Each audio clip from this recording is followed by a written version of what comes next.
Estamos de regreso con ustedes en su programa Libertópolis al mediodía. Les saluda Jorge Jacobs y ahora en el segmento del patio de atrás con Reni Bake, así que le damos la bienvenida a Reni. ¿Qué tal, Reni? ¿Cómo estás? Buenas tardes. Buenas tardes, Jorge. Aquí derritiéndome con este calor. Estamos a 30 grados centígrados, Jorge. Y te juro que yo ya estaba esperando que a estas horas, a esas alturas del año ya estuviera lloviendo, pero aquí estamos como siempre en su segmento El Patio de Atrás, el único especializado en lo que acontece en Estados Unidos. Por supuesto, hoy tenemos dos grandes temas, bueno, realmente tres. El primero es nuestra reacción o nuestro análisis al anuncio del día de ayer de el gobierno de Estados Unidos de que está limitando las solicitudes de asilo. Luego nos vamos a entrar a la parte de chisme y chismiografía y pelar, como se dice muy chapinamente, sobre qué consideramos que pasa con la condena de Donald Trump y el juicio al hijo de Joe Biden, Hunter Biden. Y por último, aunque no es lo más importante, vamos a mencionar y analizar y también comentar y recordar que el día de mañana, Jorge, se cumplen 80 años de la invasión de Normandía en 1944, el inicio de la invasión aliada a la Europa ocupada por los nazis. Entonces, Jorge, ¿por qué quieres comenzar a platicar? ¿Qué opinas de lo anunciado el día de ayer por el gobierno de Estados Unidos, que básicamente no va a aceptar, o sea, está cerrando la frontera? Pero cuando la gente dice, ay, cerrar la frontera, ¿qué significará? ¿Estarán cerrando a la gente? ¿Estarán cerrando a los camiones? ¿Qué está pasando? Realmente lo que sucede es que como las personas están llegando a Estados Unidos y piden asilo en la frontera cuando se topan con alguien de la patrulla fronteriza, han habido más de 3,000 encuentros, que es como ellos dicen, o sea, 3,000 personas diarias solicitando asilo en la frontera. 4,500 están ahorita. Más de 3, o sea, 4,500. Entonces dijeron, miren, señores, no.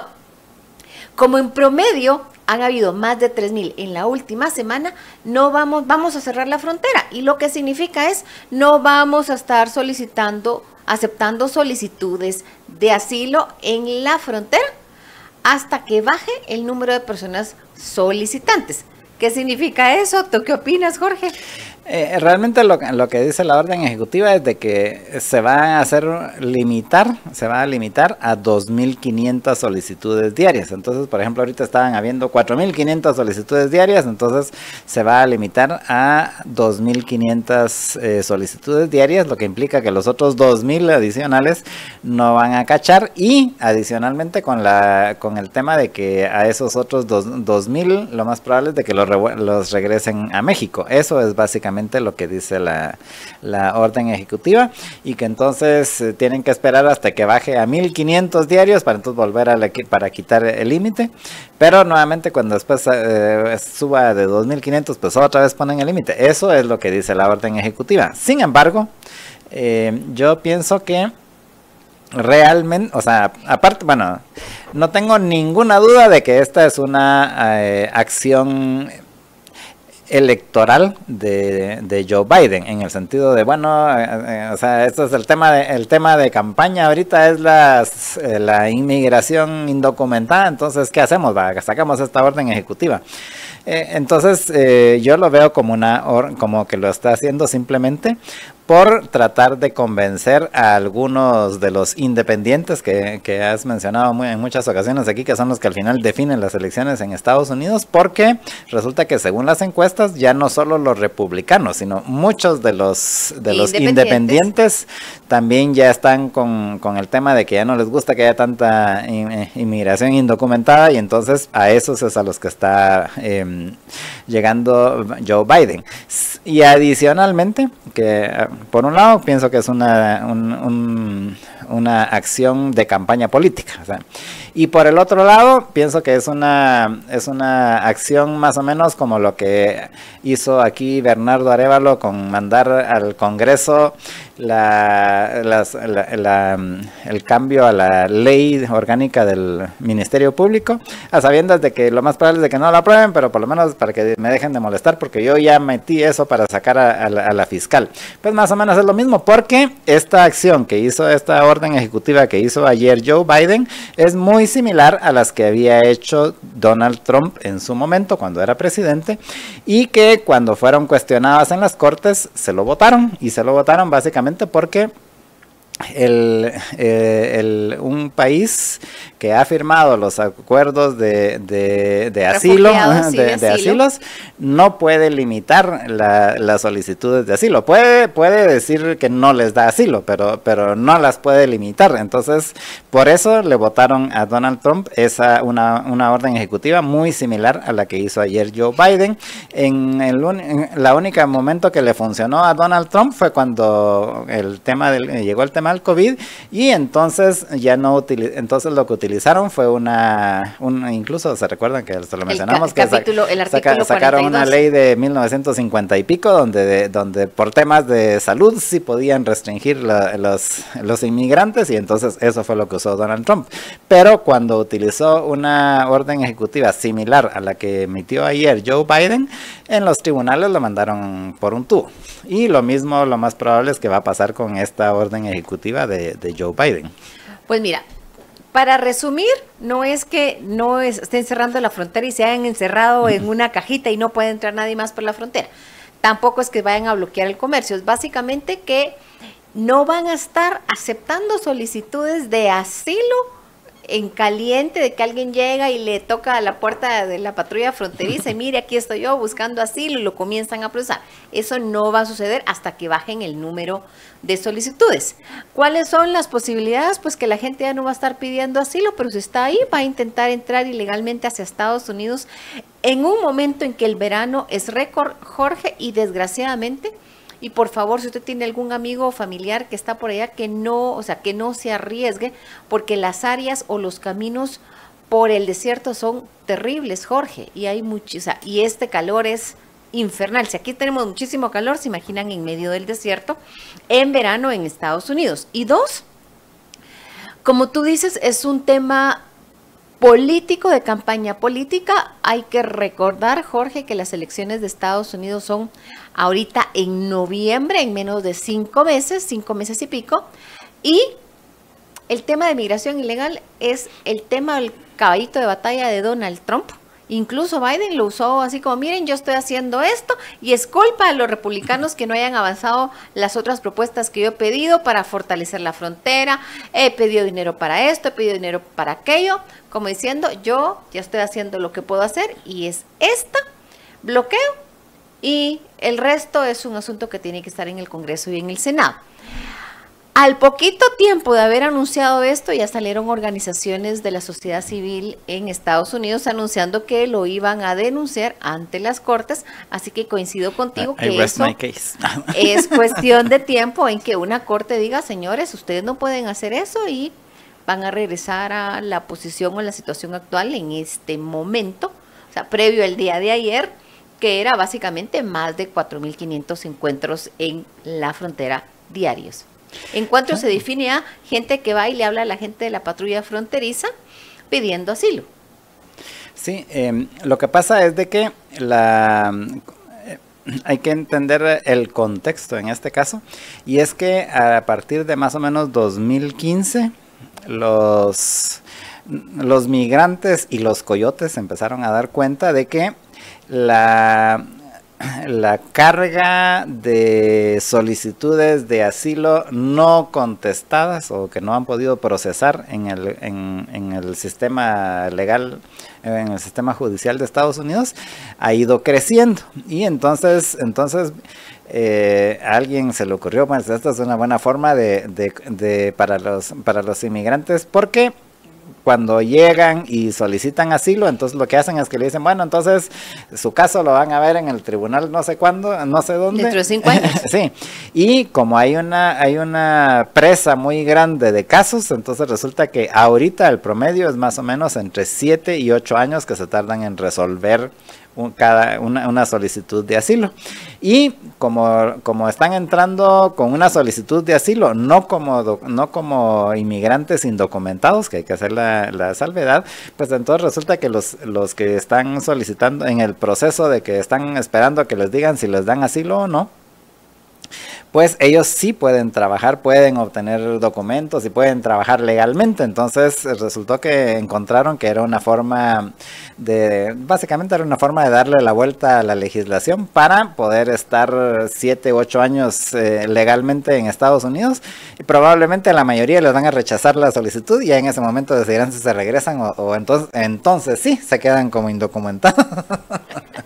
O ya para esa fecha calculan que va a haber alguna especie de parol o perdón humanitario y entonces van a entrar en el mismo. Mientras tanto están allá, están trabajando, generando dinero y probablemente si se fueron con niños, los niños van a la escuela y se vuelven dreamers y es más difícil porque ya tienen raíces en Estados Unidos que los puedan expulsar tan fácilmente porque entonces comienzan todas las batallas legales. Mientras tanto, la situación se ha vuelto un tema político en Estados Unidos. El tema de migración ilegal a Estados Unidos es un tema de la política local y un tema o un caballito de batalla entre republicanos y demócratas en estas elecciones, Jorge.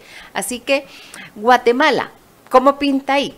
Bueno, para comenzar, por acá pasa una buena parte de esos migrantes ilegales hacia Estados Unidos. Muchos vienen de Sudamérica, otros vienen, por ejemplo, de África o llegan de Asia.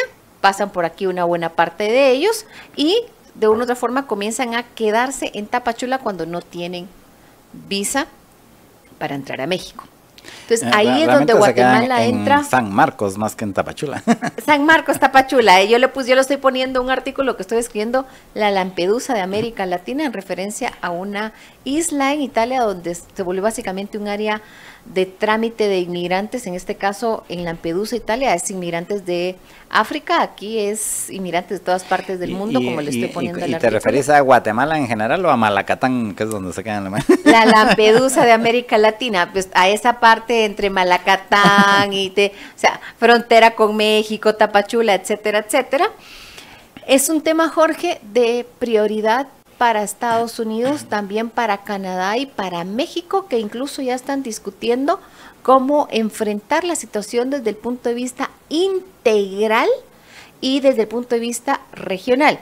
Y alguien preguntaría, ¿y qué pinta Guatemala en eso? Bueno, somos la otra frontera de México, somos la frontera de América del Norte y a mí me da curiosidad si al presidente Bernardo Arévalo, que se nos olvidó mencionar que andaba por Estados Unidos en estos días, no se habrán sentado a platicar con él en algún tema los gringos entre reunión de Naciones Unidas en Nueva York y reunión por aquí y reunión por allá, porque al final el tema de migración ilegal hacia Estados Unidos, Jorge, tiene la llave o puede ser la llave para cualquiera que quiera estar sentado en la oficina oval en el 2005, ya sea Trump o ya sea Biden. Así que imagino que han de estar diciendo, vos Bernie, mira, ¿qué estás haciendo? Porque de verdad necesitamos que nos eches una manita para reducir la migración.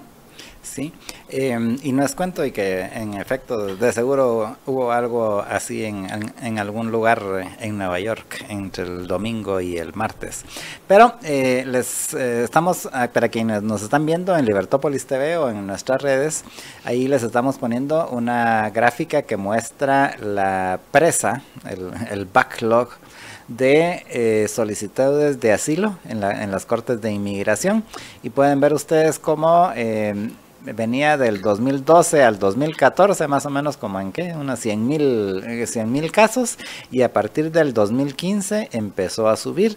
El año pasado ya llegó a más de 1 millón de casos así en la presa, y este año esperan que suba como a 1.1 millones de casos que están por resolver, lo que implica que la mayoría de esos casos pues se van a tardar 7, 8, 9 años, y mientras las personas están en Estados Unidos con el estatus de asilo, de asilo pendiente, pues pueden vivir en Estados Unidos, pueden estar legalmente en Estados Unidos, pueden trabajar legalmente, pueden obtener papelería, y en lo que se da todo ese proceso. Y por eso es que por eso es que ahora hay muchas capturas en muchas capturas o en los encuentros que le llaman la policía de la frontera, básicamente porque la gente ya no se preocupa de pasar la frontera y ver cómo hace para llegar a Los Ángeles, sino que pasa la frontera y ¿dónde están los de la patrulla?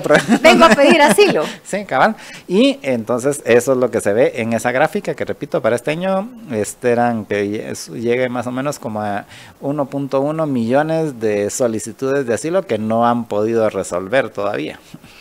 Y eso fue parte de lo que dijo el presidente Biden ayer en su alocución, como diciendo, le pedí dinero a los republicanos para más policías, para más fiscales, para más abogados, y no me han querido dar dinero, así que todo lo que yo puedo hacer, una orden ejecutiva de establecer que se suspende toda aceptación de solicitudes de asilo en la frontera, que eso es básicamente la traducción de cerramos la frontera. O sea que si alguien quiere entrar a Estados Unidos en este momento, no es que pueda llegar y decir, mire señor policía de la frontera, vengo a pedir asilo. No, lo que policía de la frontera le va a decir, no mijo, no podemos aceptártela, así que te regresas a México. Ya los mexicanos dijeron que Estados Unidos debería demandar derecho a sus países, no a México, a la gente que atrape en la frontera ilegal. Así que lo que va a hacer la gente es intentar entrar ilegalmente hacia Estados Unidos y no pedir asilo, que era lo que estaban haciendo. Como el tiempo nos come, Jorge, y no quiero dejar de mencionar el chisme o el análisis de la condena a Donald Trump y el juicio a Hunter Biden. En una semana, el día de ayer supimos que, en la semana pasada supimos que al expresidente Donald Trump lo habían declarado culpable de 34 cargos. Nosotros habíamos estado haciendo la broma cabal hace 8 días aquí en el programa de que será que sí, que será que no. Pues lo declararon culpable de 34 cargos, puede apelar, que es lo que está haciendo, y se espera que el 11 de julio el juez dicte sentencia días antes de la convención republicana. Lo interesante, Jorge, es que también comenzó el día lunes el juicio a Hunter Biden, el hijo del presidente Joe Biden, acusado de haber mentido cuando llenó unos documentos para poder comprar unas armas. Entonces, ahí tenemos 2 juicios paradigmáticos que veamos qué va a suceder, y por supuesto que van a tener cierta incidencia en las elecciones que vienen en Estados Unidos, porque cada voto va a contar en estas elecciones de noviembre de Estados Unidos. Sí, y pues hay mucha controversia al respecto de si son juicios políticos o no. Son juicios que están dentro del sistema jurídico en Estados Unidos, pero el argumento, o los argumentos, así los dimes y diretes son, bueno, pero si lo podían haber hecho hace 3 años, ¿por qué lo hicieron ahora? O sea, se refieren mucho al timing de cuándo se están haciendo los casos, justo en medio de la campaña electoral, que es de aquí a noviembre. Y entonces estos son los argumentos que tanto los demócratas en el caso de Hunter Biden como los republicanos en el caso de Donald Trump están utilizando para argumentar de que estos juicios, si bien están dentro del sistema jurídico, pues tienen algún componente político, y al grado de que ya, por ejemplo, Joe Biden ya está utilizando eso, es parte en sus discursos, ¿verdad? Bueno, si es que, ¿cómo quieren ustedes elegir a un convicto? Que ya lo dijo. Y luego lo que él ha dicho también, Biden, es, miren, el tema de mi hijo, yo lo respeto, pero es mi hijo, no soy yo. Así como diciendo, es lío, no es mío. O sea, me afecta, pero no me afecta. Y sí, ya dijo Biden, el convicto, las felonías. Es más, hasta están diciendo que en 34 o 37 países Donald Trump no podría entrar porque prohíben la entrada de personas que han sido convictas en sus países de origen. Entonces ya comenzó la discusión alrededor de eso. Y también, Jorge, no quisiera dejar de mencionar ya en el tema de la batalla electoral que Arizona, el estado de Arizona, va a decidir en noviembre si la policía puede detener inmigrantes. Arizona es un estado fronterizo con México y obviamente tienen muchos problemas de inmigración ilegal. Así que por el hecho de que Estados Unidos es una federación de estados, Estados Unidos de América es el nombre completo. Cada estado tiene su constitución, su gobernador, su policía local, dependiendo del área. Tienen distintas formas de enfocar las cosas, distintas constituciones, aunque hay una constitución federal, pero cada estado tiene ciertos temas o ciertas aristas en sus constituciones locales. Y Arizona está poniendo sobre la mesa la discusión qué opina el votante de Arizona de si la policía debiera o no detener inmigrantes ilegales. Así que el tema de migración ilegal es y va a seguir siendo el punto o la punta de lanza de la discusión política en Estados Unidos para estas elecciones. Sí, que el hecho precisamente de esto que votaron ayer, antier, ahí en Arizona para que se incluya, y eso es un referéndum que se va a hacer junto con las elecciones, o sea, en el 5 de noviembre cuando vayan a votar por el presidente y por el gobernador y representantes y senadores, también en el caso de Arizona van a votar por esta disposición de si puede hacerlo la policía o no. Lo más seguro es de que ese es un tema que sí vaya a llegar a Cortes Federales, en caso de que se apruebe, que sí vaya a llegar a Cortes Federales, porque sí hay mucha discusión en Estados Unidos con relación a que este tema es un tema federal, no estatal, y entonces pues eso tendrá que llegar después al circuito de las Cortes Federales, pero el hecho de que lo hayan pasado en el Congreso de Arizona y pues ya es un indicativo de qué tan importante y complejo es este tema de la inmigración ahorita en Estados Unidos, ¿no? Pues eso es un poco el tema que vamos a seguir hablando en los próximos meses en este espacio. Sin embargo, el tiempo nos come y no quiero dejar de recordar que el día de mañana se celebran los 80 años del día D, el día que los países aliados, en este caso Estados Unidos, Gran Bretaña y en este momento la Unión Soviética, aunque realmente los que invadieron fueron la Normandía fue Estados Unidos, Inglaterra, Canadá y los tropas aliadas, pero realmente los que pusieron la carne de cañón fueron los estadounidenses mayormente. Invadieron Normandía el 6 de junio, el día de mañana celebran los 80 años.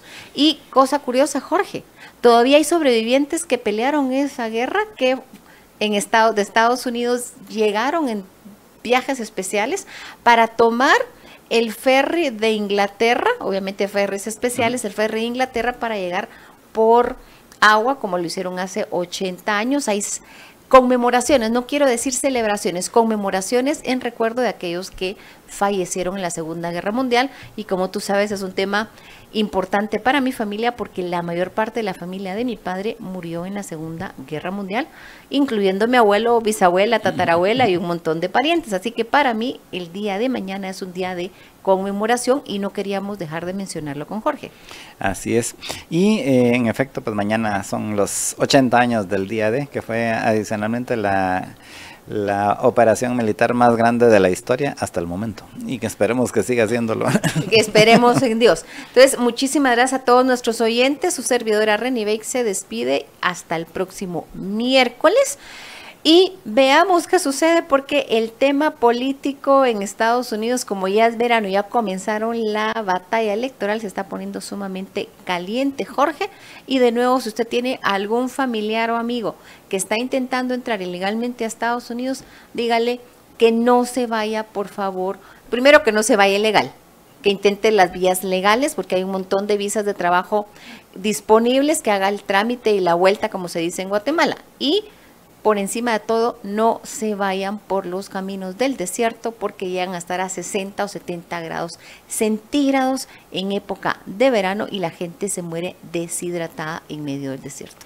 Así es, así que muchas gracias, Reni, por haber estado con nosotros en esta ocasión. A todos ustedes les agradecemos su sintonía, los invitamos a que continúen viendo y sintonizando los programas de Libertópolis, y les recuerdo que también de aquí del patio de atrás pues enviamos algunos temas y artículos en el newsletter de Libertópolis, así que suscríbase, solo tiene que ir a grupolibertopolis.com, ahí pone su correo electrónico y le llegará el newsletter. Pasen una feliz tarde y nos escuchamos mañana.